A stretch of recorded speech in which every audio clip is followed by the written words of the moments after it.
ติงติงเป็นอะไรมวนโมดันผู้ชมแนวนี้แหละเนาะมีทุกรสทุกชาติเลย ตั้งแต่ทีเค011เนาะมีสะดุดสะดัดนี่แหละคนว่าความฝันมันก็ต้องมีสะดุดเนาะน้อยนึงเนาะเป็นอุปสรรคคนว่าเนาะแต่ว่าข้าพเจ้าเชื่อว่าถ้าวันฮอดมือไฟนอลเนาะทุกคนจะผ่านไปด้วยดีแล้วก็อันนี้แหละเป็นสิ่งบทเรียนที่จะข้าเจ้าจะเจอในชีวิตจริงนั่นเองเนาะแต่ว่าตอนนี้เฮามาฮู้จักกับผู้ที่สนับสนุนรายการเฮาก่อนเนาะนั่นก็คือน้ำดื่มทีเคสาวลาวเนาะต้องกินน้ำใส่ใจเย็นๆเนาะ เด้ออยากเป็นกำลังใจให้น้องเพชรเนาะสู้ต่อไปก็อย่าลืมเนาะ F น้ำดื่มมาได้เลยเนาะแพ็ค1 40,000 กีบเนาะถ้าว่าอยากได้5แพ็คก็เขียนเลข5มาอยากได้10แพ็คก็เขียนเลข10ไปเนาะเฮาส่งฟรีในนครหลวงเวียงจันทน์เด้อถ้าว่า10แพ็คขึ้นไปเนาะถ้าว่า1แพ็คก็บ่ได้ส่งเนาะแต่ถ้าว่าผู้ใดที่อยากสนับสนุนน้องคอมก็พิมพ์ TK 011มานั่นเองเนาะและน้องเพจแมนทีเค017นั่นเองเนาะตอนนี้เรามาฮู้จักผู้เข้าห่วมโซเนาะหรือว่าห้องเพลงคนต่อไปกันดีกว่าเนาะซิเป็นหมายเลขใดขอเซิร์นเลยเด้อขอเซิร์นไอ้ใหญ่เฮาก่อนเนาะเพราะว่าหมายเลขน่าจะแมน เพิ่นติดตามทีเคมาโดดลายแล้วเนาะมาทางนี้เลยเนาะมาหาไอ้ต้นกันเลยเนาะสบายดีเด้ไอ้ใหญ่ของเขานี่หมายเลขอย่างเก่าก่อนอื่นเพื่อนข่าวพระเจ้าซื้อพระอุดรโนรสิงห์มาจากพุทธต้องสวัสดิ์มึกถาบุรีนครหลวงเวียงจันทน์ข้าพเจ้ากับหมายเลข014แม่นเนาะ014มือชื่อเลขตัวเองเนาะมือชื่อเลขตัวเองออกเลขออกมือนี้เสร็จแล้วเนาะ014ได้เนาะแต่ว่าชื่อเลขอยู่บ้างก็อยู่นครหลวงเวียงจันทน์นี่แม่นพุทธต้องสวัสดิ์แม่นพุทธต้องสวัสดิ์ใกล้ๆกับหนองพญาหน่อยนึงเนาะก็ถือว่าสะดวกสบายในการมาสำหรับดอนเนาะเป็นแนวใดรู้สึกว่าเป็นไอ้ใหญ่ที่สุดเลยในตอนนี้เว้าเรื่องอายุเนาะแต่บอกแต่ว่าอายุเป็นอย่างคือหาสิมาตามฟอกตามฟันพอดีเขามาเลื่อนเห็นนะทาง Facebook เนาะแล้วมันได้เห็นนะทีเคซาวเราก็เลยสนใจอยู่แล้วที่ว่าซอกหาตามหานักร้องที่เสียงดีเขาก็เขาก็ว่าผู้นึงแล้วก็สิลองสมัครลองไปเบิ่งสิไปห้องเบิ่งว่าจะได้หรือบ่ได้ก็อันนี้เป็นเรื่องนึงเนาะแต่จะพาหรือบ่ว่าก็เป็นเรื่องนึงสินะก็เลยว่าสมัครเข้าไปสิร้องเบิ่งแบบเป็นครั้งแรกในประวัติศาสตร์อายุจนถึงขนาดนี้แล้วโบได้เคยไปประกวดกับบ่เคยไปเลยมีแต่ห้องตามงานตามอย่างแล้วตัวเองก็มักเสียงลุงฮักเสียงของวันใจสุกๆแดงแต่ว่ามื้อนี้จะเอาเพลงของอาจารย์วันไซบอกมาฮ้องเพลงอันฝากใจไปอเมริกาพอดีได้เป็นตาเขียนเลยป้าไอ้อาจารย์วันไซ FC เจ้าแท้ได้นี่เพลงนี้เป็นเพลงที่ดังเลยฝากใจไปอเมริกาโดยเฉพาะFC ของเฮาอยู่อเมริกาก็เบิ่งคือกันนี่ลองเว้าอันถึงคนที่กำลังติดตามอยู่อเมริกาเบิ่งแต่ว่ามาประกวดUTK ขั้นที่9เลยนี่แต่ว่าเป็นขั้นที่คิดว่ายากที่สุดเลยนี่มันถึงขั้นที่ยากเพราะว่าบ่ได้แข่งกับไผแข่งกับตัวเองเฉพาะแม่นกรรมการแม่นทั่วประเทศเลยจักซีเมนหยังต้องเป็นหยังเนาะมาเป็นถล่มทลายมาเลยเนาะลายๆหมายเลขถึกแล้วเนาะเพราะว่าหลังจากแข่งนี่เขาจะตัดคลิปของแต่ละคนไปโพสต์เนาะหลังจากนั้นจะให้เขาเจ้าคอมเมนต์ให้คะแนนอย่างแหละบัตรนั่นแหละมาภาพได้อยู่ที่ได้เพราะเป็นอย่างไม่มีปัญหาจะชื่อจะพิษกันแล้วแต่FC ทางทีเคซาวลาวเขาจะม้วนหรือผู้ม้วนกะบ่มีปัญหามันเป็นเรื่องปกติอยู่แล้วเรื่องคอมเมนต์จะเข้าใจเห็นเหตุการณ์เกิดขึ้นได้เสมอเนาะดังนั้นจะมาติดตามว่าไอ้ดอนหรือว่าน้องดอนเบาดอนนี่สิรอดพ้นเบาดอนนี่สิรอดพ้นจากอุปสรรคหรือบ่เนาะเบิ่งว่าสิสู้ไปฮอดใส่เนาะอย่าผู้ใดอย่าไปเตะสะดุดสายไฟสายอย่างเด้อจะได้เพิ่นเป็นลมช่วยได้เด้อทีซาวลาวเจ้าตอนนี้สิให้เบาดอนไปนางกินน้ำดื่มทีเคใจเย็นๆเตรียมห้องเพลงนี่ทีเคซาวลาวผู้ใดอยากดื่มอยากในการมาอุดหนุนสวยเด้อทีเคเฮามีน้ำดื่มสุขภาพเพื่อสุขภาพอย่างเดียวราคาเท่าไหร่ครับ1แพ็ค40,000 กีบ1แพ็ค40,000 กีบเด้ออุดหนุนสวยเด้อจะขอบใจหลายๆถือเนาะไปตึงสสีตึกกินรถได้นี่คนบ่ไปเป็นระหว่างดีจากไต่จากคอแล้วมาเอาไปเพื่อนไปพักผ่อนกินน้ำก็ได้กินน้ำโซ่หน่อยนึงด้วยกามใหญ่กินน้ำนึงกินน้ำกึกเดียวนี้เนาะเดี๋ยวเข้ามาพบกับหมายเลขต่อไปกันเลยเนาะขอเซิร์นเลยเด้อที่เข้ามาประกวดยังมีบอกขอเซิร์นเลยเนาะมื้อนี้น่าจะมีประมาณ4 หรือ 5 คนเป็นบอก มาสบายดีครับพี่เมื่อกี้กันนครหลวงเนาะเอาเบาดอนเงียบๆเลยเด้อเสียงเจ้านะ เอาเดี๋ยวนี้มาหมายเลขต่อไปเป็นหมายเลขไง015เลขที่ออก015แนะนำตนเองย่างเป็นทางการเลย สบายดีน้องชื่อบุญมีเพชรอำนาจอันบ้านเกิดเมืองนอนอยู่ซ้ำเหนือแขงหัวพันปัจจุบันเฮ็ดเวียกอยู่นครหลวง อยู่นครหลวงเนาะเป็นแขวงหัวพันมาอีกแล้วตอนนี้เมื่อกี้ที่เค015เนาะซื้อลิ้นซื้อเนี่ย ชื่อมี มี น้องมี โดย มีเงินมีคำมีค่าเป็นอย่างนี้เนาะน้องมีเบ้าถึงประสบการณ์น้องมีก่อนน้องมีเคยไปประกวดการห้องเพลงอยู่ใส่มาบ้าง บ่เคยเจอมีแต่ครั้งแรก เทือแรกอยู่นี่อีกเนาะคันเจอแบบเมื่อกี้สิเฮ็ดจังได บ่ต้องตื่นเต้นเนาะเพิ่นมาทั้งหลังเนาะแล้วมื้อนี้น้องมีจะเอาเพลงหยังมา ป้าบ่ได้ยนต์เมดี ปะบ่ได้ย้อนเมียดีเนาะโอ้ยเป็นเพลงที่แต่ละคนนี่เอาเพลงแบบยากๆทั้งนั้นเลยเนาะมาให้เนาะก็เป็นใจมักได้ ใจมาก มาของการของเพลง และโอกาสนี่โอเคบ่ที่บาบ่จำกัดอายุบ่จำกัดอาชีพดีบ่แล้วก็มาเฮ็ดกลางค่ำกลางคืนให้อีกเนาะเนาะดีไหมครับพอดี มา เป๊ะเลยประสบการณ์เนาะมัน ประสบการณ์สุดเลยเอาละเดี๋ยวเฮาสิให้น้องมีไปพักผ่อนดื่มน้ำเย็นๆกันก่อนลองกินน้ำให้อ้ายเบิ่งดูแล้วลองเบ้าให้ฟังดูเป็นจังไดเพราะว่าตอนนี้กำลังสิซ้อมเพลง ขายเครื่องตลอดแต่ยังบ่มีคนซื้อเลยบ่อีตัว มัน ใด เป็น ตัวเล คือย สาวลาวเด้อแซ่บบาน โอเคแซ่บบาทแล้วกันแล้วจบเป็นบอกสถานน้องมีนางพักผ่อนเตรียมต่อจากเบาดอนเลยเนาะต่อไปมีเขาสิแนะนำให้เมื่อทุกคนเลยเนาะมื้อนี้น่าจะมีหาหมายเลขเป็นบ่มีหาหมายเลขถือว่าหลายที่สุดที่ว่าเคยเฮ็ดมาเลยเนาะเอาสบายดีมาพี่ผู้นี้ได้โอ้นี่แนะนำตัวเองเลย เจ้าสบายดีเนาะสำหรับข้าพเจ้าแม่นท้าวบุญปนบรรดาศักดิ์เนาะที่ว่ามาจากบ้านเสียงดาเมืองไสสถานนครหลวงจันทน์เนาะอันนี้แม่นบ้านเกิดมานอนก็อยู่หลวงพระบางเนาะที่ว่ามาดำรงชีวิตแล้วก็เฮ็ดเวียกอยู่เวียงจันทน์เลยเนาะโดยสำหรับมื้อนี้ก็สิมาประกวดเบิ่งเรื่องนักร้องเสียงดีนะแต่ว่าข้าพเจ้าก็มักฮักในการร้องเพลงเนาะแต่ว่าที่ผ่านมาก็บ่เคยไปประกวดในทางใดเทื่อเนาะแต่ว่าก็อยากลองเบิ่งหาความฝันของตัวเองเนาะที่ว่าเห็นส่งที่เคเกี่ยวกับเนาะส่งฟ้าหาดาวเก่าที่ว่าเพิ่นได้ให้โอกาสสำหรับนักร้องนักศิลปินของพวกเราหลายท่านเนาะที่ว่าเพิ่นบ่ได้จำกัดเรื่องอายุและก็เรื่องเพศเนาะที่ว่าให้โอกาสเปิดโอกาสให้หลายท่านที่ว่าได้เข้ามาเนาะแสดงความสามารถของตัวเองเนาะสำหรับมื้อนี้ก็ข้าพเจ้าก็จะได้นำผลงานเสียงเพลงของอาจารย์กีรเพชรเนาะชื่อเพลงคือว่ายานเฮาข้างบ้านเนาะ ย่านเท่าข้างบ้านของอาจารย์ที่ดาวเพชรเนาะ โดย เจ้า ถึงว่าเพิ่นจะจากไปแล้วแต่ว่าเฮาก็ยังจะลึก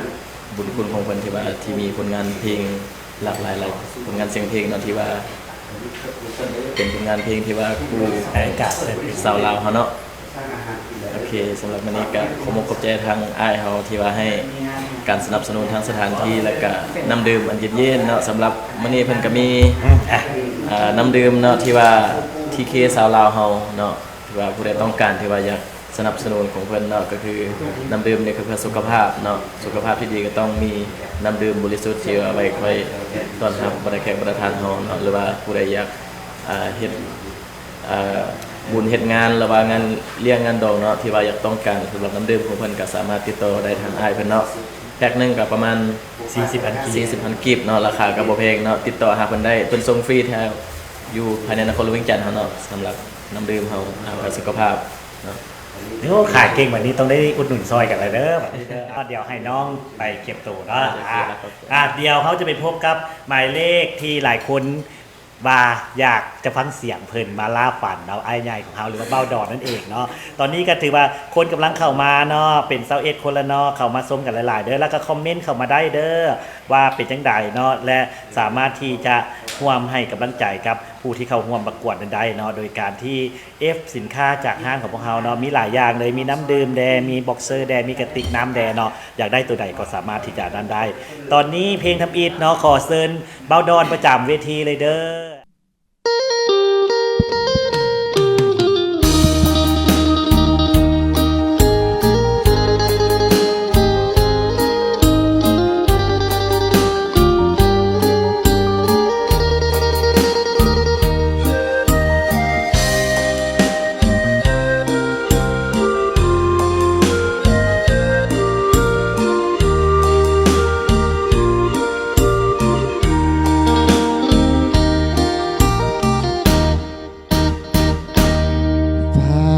หักฝากใจฝากไปตามลมเพิ่งเมตตาคมสาวลาวต่างแดนผู้หญิงซื่อสองที่จองเอาไว้เป็นแฟนฝากหักคำแดงอเมริกาฝากหักข้ามฟ้ามาหาคนดีทุกนาทีอายปรารถนาเพิ่งอยู่ห่างกันต่างกันคนละเวลาแต่ใจหวังหาอยู่ทุกนาทีหากสาวลาวอเมริกาให้โลกลือทราบว่าอายหักน้องอีหลีคนลาวคนมีน้ำใจหักไทยจริงใจเต็มที่หักแล้วบ่มีวนเวียนเปลี่ยนไปเป็นบุญนำพาได้มาพบน้อง โอ้คนซื่อสองน้องอยู่แดนไกลหากฟ้าบ่ปีนแผ่นดินนั้น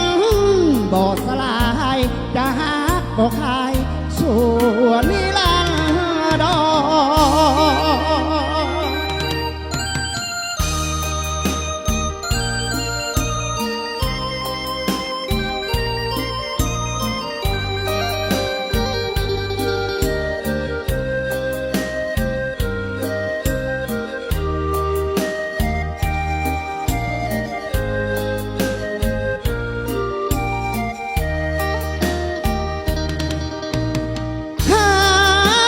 สาวลาวอเม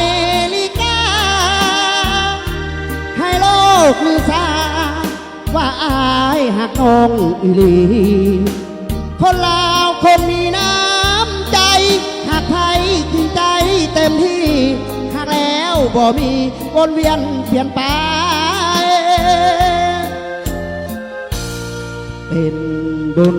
นำพาได้มาพบน้อง โอ้คนชื่อสองน้องอยู่แดนไกลหากฟ้าบ่ปีนแผ่นดินนั้นบ่สลายจะหักบ่คายส่วนนิรันดร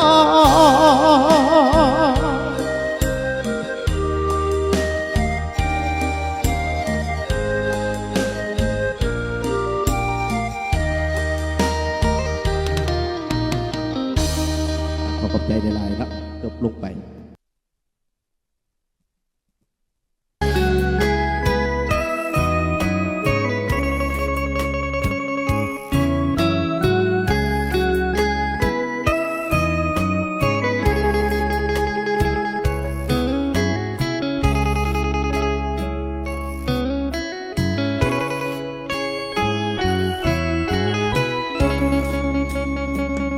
ขอโทษเด้อลา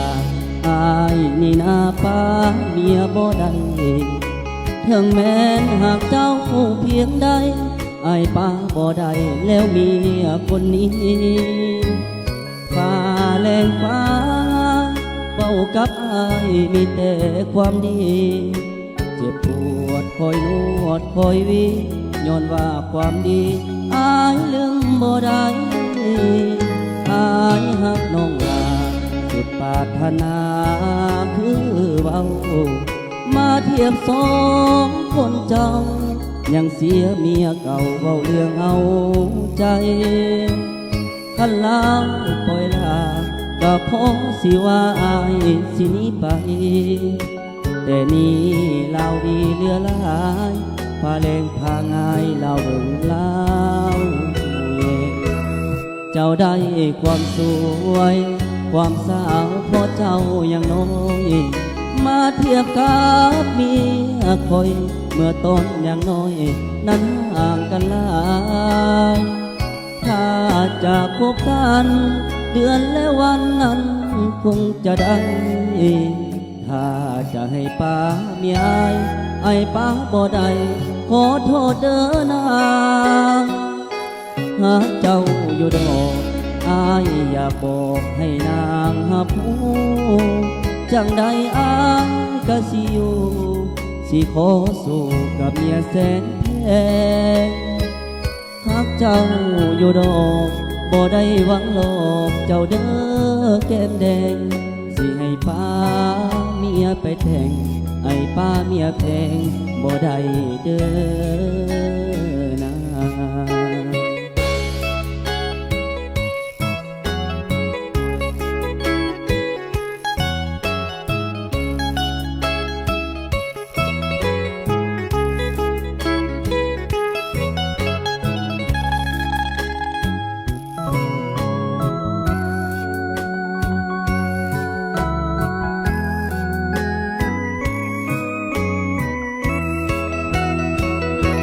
เจ้าได้ความสวยความสาวเพราะเจ้ายังน้อยมาเทียบกับเมียคอยเมื่อตอนยังน้อยนั้นห่างกันหลายถ้าจะพบกันเดือนและวันนั้นคงจะได้ถ้าจะให้ป้าเมียไอ้ป้าบ่ได้ขอโทษเด้อนางหากเจ้าอยู่ดอกอายอยากบอกให้นางหับหูจังใดอายก็สิอยู่สิขอสู้กับเมียแสนแพงหากเจ้าอยู่ดอกบ่ได้หวังหลอกเจ้าเด้อแก้มแดงสิให้ป้าเมียไปแทงไอ้ป้าเมียเพลงบ่ได้เด้อนะ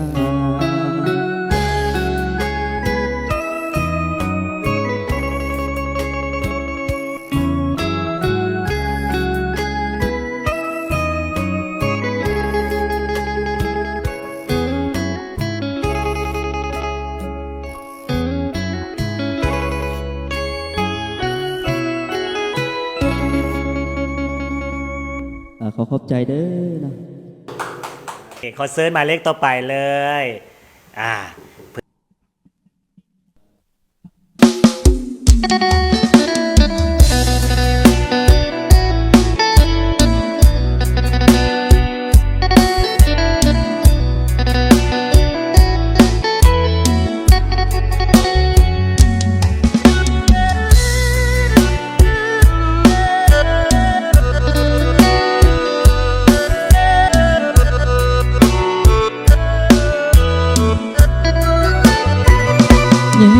แหวนเบิ่งเอา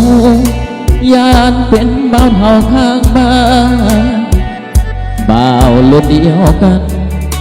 เขาก็แต่งงานหมดแล้วเขามีลูกเก่าแต่เจ้าสาวเขาบอกเห็นแววอยากหูเจ้าเกิดหรือแล้วหรือยังเป็นลมเป็นแล้หากคู่เคียงกายสาวใดเขาก็มองผ่านใครจะสงสารให้ทานหักบ่เปลี่ยนแปลงสิเฝ้าไปขอให้พ่อแม่หาวันแต่งเพื่อฝันหาสาวแก้มแดงอยากมีคู่แต่งงานเท่าเต็มที่เพิ่งอายบ่หลอกก็พอไปวัดไปว่าสาวได้มาเป็นพันยาครับห้องว่าน้องจงสุขีอ้อมใจอ้อมแขนอ้ายคอยสาวคนใจดีอ้ายอยากแต่งงานปีนี้ยานเท่าเต็มที่คอยคู่อยู่นานบอกเคยมีแฟนนำเขาลมสาวบอกเองจึงเอาเสียงเพลงอ้อมสาวขอความสัมพันธ์หวังว่าคงมีสาวใจดีเมตตาสงสารอย่าปล่อยให้อายคอยนานมาแต่งงานกัน หน้าหนาวปีนี้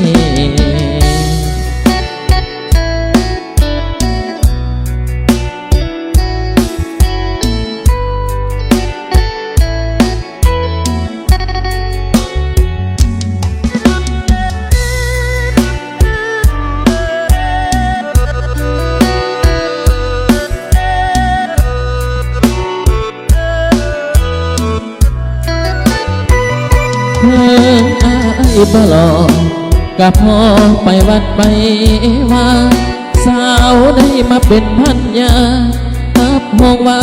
น้องจงสุขีอ้อมใจอ้อมแทนอายคอยสาวคนใจดีอายอยากแต่งงานปีนี้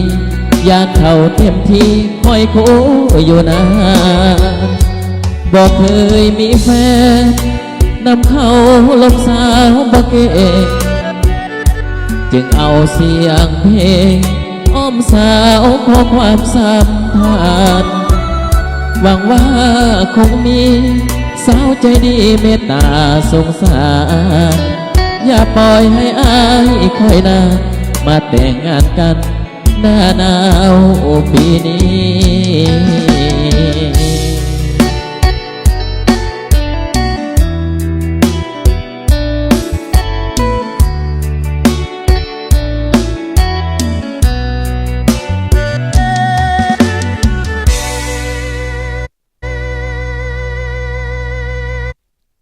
ขอขอบมกขอบใจเนาะขอฝากให้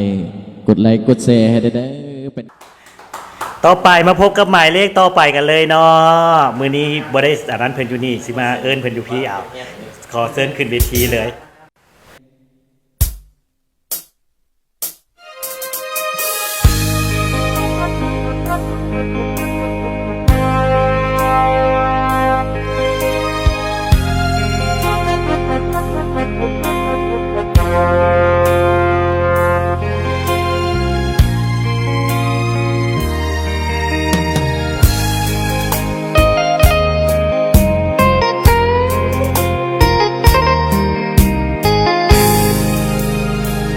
หลายปีจากไปคิดฮอดบ่หาน้องสาวจุสานคิดฮอดสาวพรคำสาวโพใส่สมือขาวพอไม่วอนอยู่บ้านผ่านใสไม่ตีบ้านหน้าท้องจองหน้าทองสาวงามแก้มปองยังสุขสมปองผู้คนบ่นาคิดฮอดแก้วตาสิ่งทางเข้ามาบ่แม่นทะเลอยากขอมานั่งแยงสาวสีแพงในทองน้องลาใส่เดสาวบ้านมีสุนอย่าให้ไอ้ทุกข์ซ้องหาหน้าเวียงนัดกันเพื่อหน้าจะมาเยี่ยมยามแวะกินข้าวงามบ้านนาเลมอยู่ทรงเลียฝั่งน้ำซ้ำเห็นสาวลงอาบน้ำใต้ฟ้าสีครามยามบ่ายจนทรงลุยข้ามน้ำซ้ำน้องยังบิดน้ำใส่อายสาวถาดเมืองพัดห้องมาใส่อย่าลืมเดืออายน้องสาวหัวพังก่อนจากน้องไปเดินสั่งขวัญใจขอลาก่อนนะบ่โดนอายจะกลับมานาสการอย่าลืมคำมันสาวนาน้องบั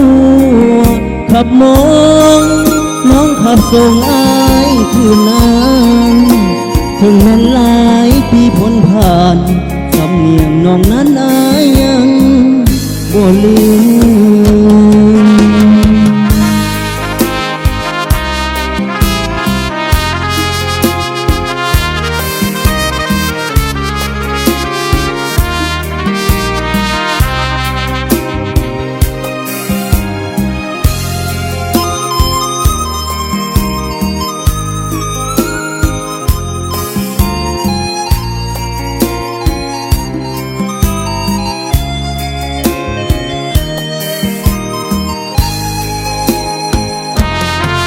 านงามเลี้ยวอยู่ทรงเดียฝั่งน้ำตามเห็นคาลมอาบน้ำใจฟ้าสีขาว ยามบ่ายส้นทรงลุยข้ามน้ำซ้ำน้องยังหิดน้ำใส่อายสาวถาดเมืองพัดห้องมาใส่อย่าลืมเดืออายน้องสาวหัวพานก่อนจากน้องไปเอิ้นสั่งขวัญใจขอลาก่อนนะบ่โดนอายจะกลับมา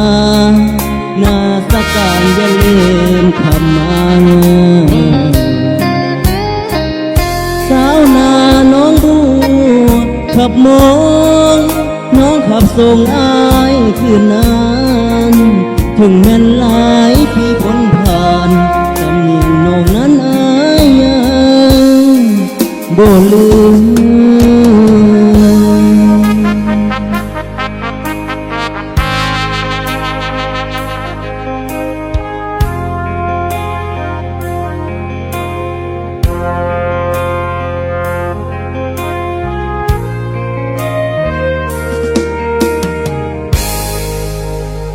ขอบใจเด้อขอบใจหลายๆสวยกดไลค์กดแชร์ให้เด้อเป็นกำลังใจให้เด้อเนาะ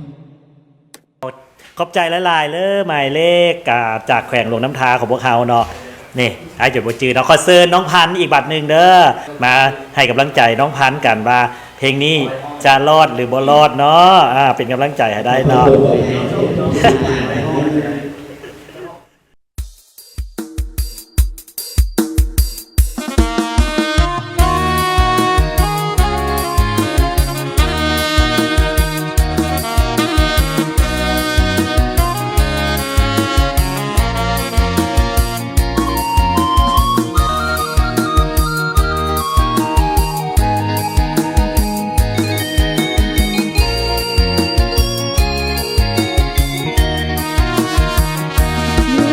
มาพบน้องเนื้อทองยามทองลมหนาวได้มาพบสาวหยอกเย้าที่เขาลือกันมาเยือนถึงถิ่นดินแดนแคว้งสารวันอ้ายอยู่นครเทียงจันทร์คิดอยากผูกพันกับน้องแก้วตาสาวหน้าใสใครไปก็อย่าลืมลาสมคำลือสาเมื่อได้มาพบน้องคนดี ลูกหลานองค์แก้วสมแล้วที่เป็นสตรีนับว่าไอ้คนโชคดีพบพ่อนาลีพี่งามถึงใจนาใสเขตใต้แดนสารวัน อยากได้จอมควันมาอยู่เวียงจันทร์สร้างฝันหักอายที่ท่าขายส่งมะพร้าวอ่อนน้ำหวานจับใจสมคำสาลือไปไกลมะพร้าวหน้าใสถึกใจแท้เด้ขึ้นรถเมล์จากลาน้องสาวหน้าใสขอให้เพียงกายแต่หัวใจฝากไว้กับนางผลบุญอยู่สูงคงได้สมปรารถนามาอยู่เพียงคู่สีว่าอ้ายปรารถนาน้องสาวหน้าใส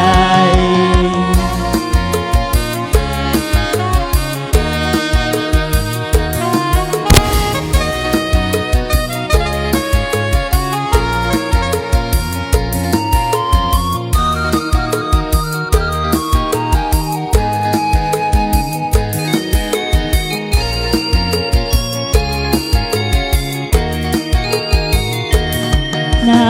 ใสเขตใต้แดนสารวัน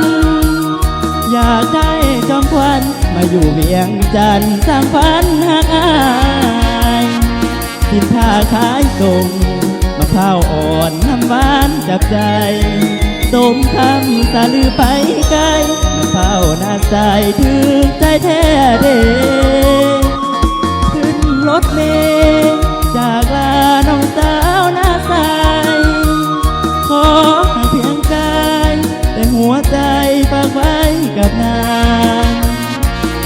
บนอยู่โกคงได้สมปรารถนา มาอยู่เพียงคู่สิว่าอายปรารถนาน้องสาวหน้าใส